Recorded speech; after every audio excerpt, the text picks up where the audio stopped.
लू कैसे लगती है, इस बात को समझने का प्रयास करते हैं। लू जब चलती है तब रात में भी हवा गर्म रहती है।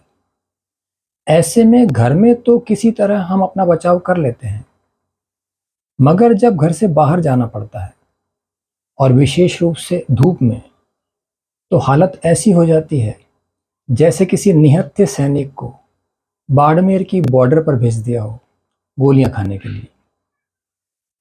बाहर जब हम जाते हैं तो लू के थपेड़े हम पर पड़ते रहते हैं, और इसके साथ ही होती है वो विशेष बात जिसे हमें समझना है।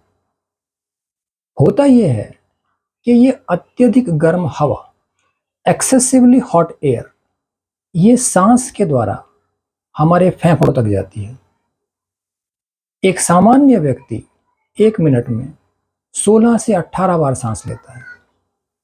तो जितने समय तक हम लू के ऐसे वातावरण में रहते हैं, ये गर्म हवा सैकड़ों बार हमारे शरीर में जाती है। बाहर से हम पहले ही लू में जकड़े हुए होते हैं, और ये गर्म हवा अंदर से अंदर तक हमें घायल कर देती है। इसके साथ ही होता यह है कि हमारे कानों में होल्स होते हैं, इनके द्वारा भी लू का इफेक्ट पड़ता है, और इसी कारण सिर दर्द या चक्कर आना, इस तरह की समस्या होती है।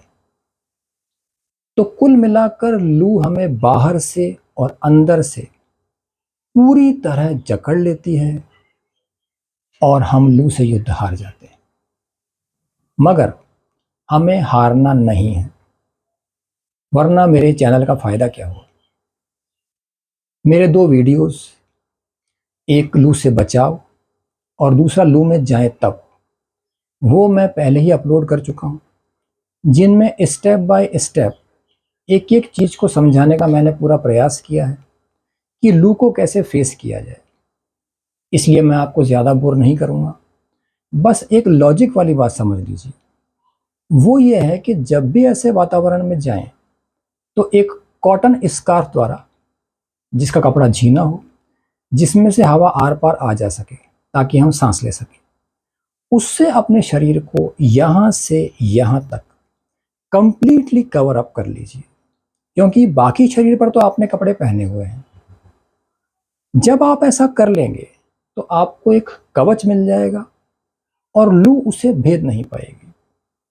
ये बात मैं इतने कॉन्फिडेंटली आपको इसलिए कह पा रहा हूँ क्योंकि मैं खुद लू के ऐसे गर्म माहौल में जाकर आता हूँ, अपनी सावधानियां बरतते हुए, और यकीन मानिए घर आने के बाद मुझे ऐसा फील भी नहीं होता है कि मैं इतने गर्म वातावरण में जाकर आया हूँ।